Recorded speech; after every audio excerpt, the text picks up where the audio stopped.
Hey, so today we are covering Saint Theodora.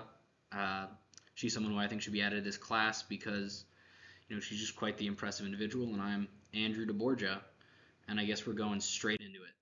So, as for the who, it's Empress Theodora of Byzantium. She shouldn't be confused with the other Theodora, the iconoclast uh, Emperor of Byzantium, because that one is very different. But she wasn't just a figurehead when she was the empress of the Byzantine Empire, which I don't think many people would think, given it's 500 AD.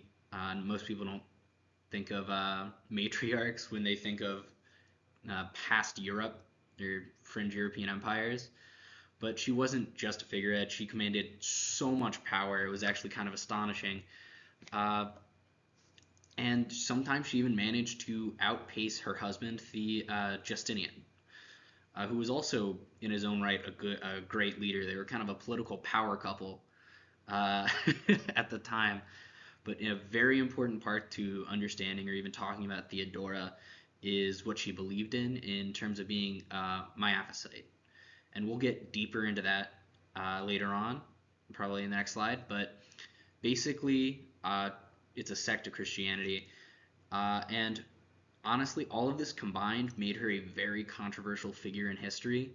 She's written about in so many ways, but once again, that's another thing we'll have to expand upon later. Up next, first, we're going to have to cover exactly where she came from. Now, Theodora, it's honestly hard to pin down exactly where she was born. There are many different accounts. There's a Syrian historian who says she was born in Syria. Uh, Two Greek historians, different Greek historians. One says she's from Cyprus. The other says that she is from Pagathalia. Sorry, Pagathalia, which is kind of that northern Anatolia, right around where that dot is I put on the map. Uh, and in terms of like where she came from, she was most probably an actor.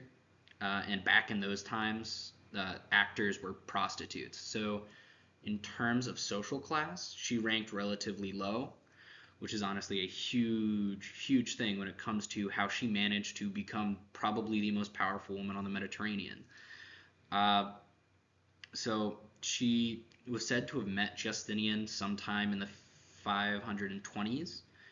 That is up for debate, though, exactly when. Some say that this was during a political rally between the Blues and Greens, which were kind of like a political party based on who you rooted for in the Colosseum, which is really weird, but it's Roman and Greek, so just we got to move past it. Uh, and they were married in 525, and when they did get married, before that, some sources said that when I was reading through them, that Justinian wanted to marry her in 522, but he wasn't able to because of the laws in terms of like who actors could marry. And then once he became the co-emperor in 525, he just was like, "Yeah, I'm gonna marry her," and then he did. Uh, and then honestly, sorry, my bad. She did have a daughter outside of her marriage with Justinian.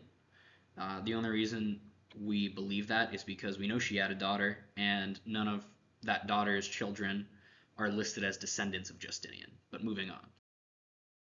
All right, so what exactly is Miaphysitism? It's a belief that Jesus is one nature, both entirely man and entirely divine. This theological virtue seem mainly focused in the West. I'm sorry, not the West, the East of kind of like Christendom in general. It was coined by a monk named Cyril of Alexandria, and basically, uh, it was a big deal back then. It's not really now. In fact, some sects of Orthodox Christianity believe in it. It was something I was told in Sunday school a couple of times.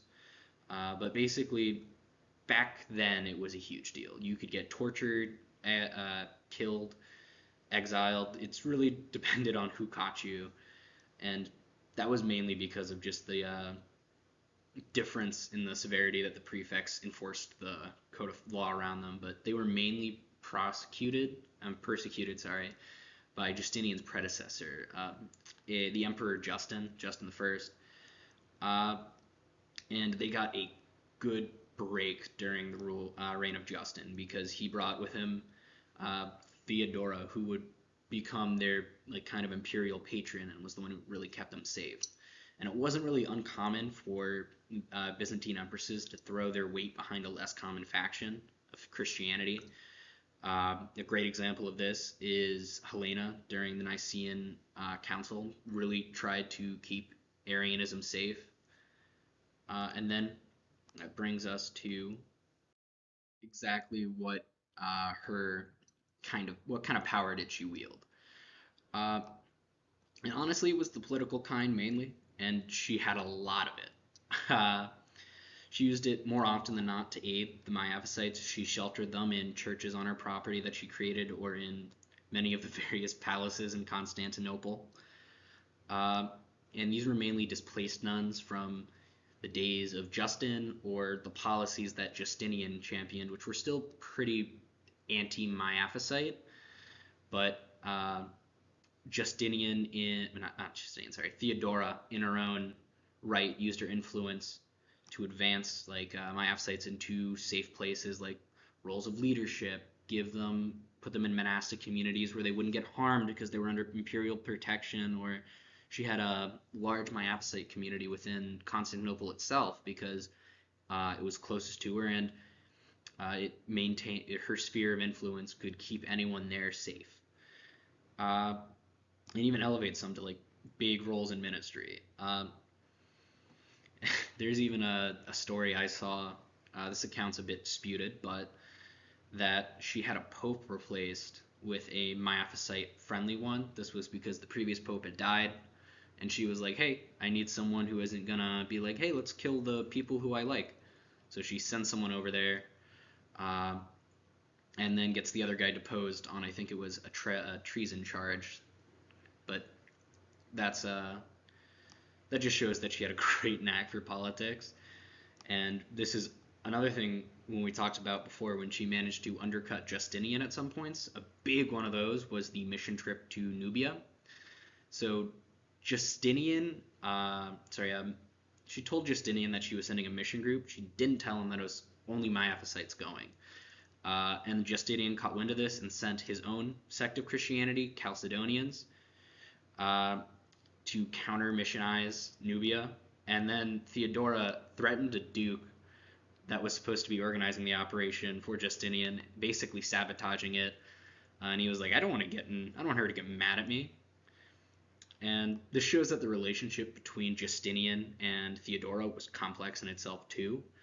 There's kind of like two schools of thought, mainly that are like, hey, like what exactly that relationship was like, whether it was kind of just a political show put on to kind of better promote stability by having a man on both sides, and then two is just they were a couple that had a hard time exactly sorting out their religious differences, especially because of the position they were both in.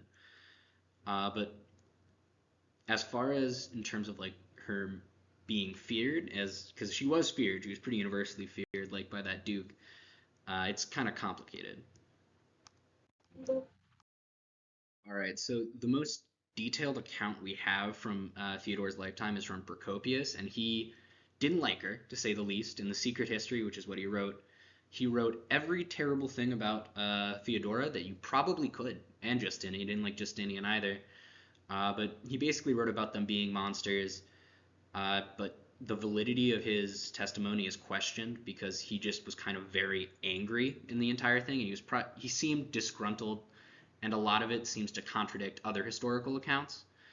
And if you look at the other side, the Miaphysite accounts are actually very forgiving toward Theodora, make her seem like a very pious, just person, uh, not some like sinner among sinners trying to control the world that Procopius made her out to be. And in reality, her actual relationship and image to the world around her was probably somewhere in the middle. She was a human after all, but she was vindictive, but she was also loyal to the Miaphysites and to Justinian.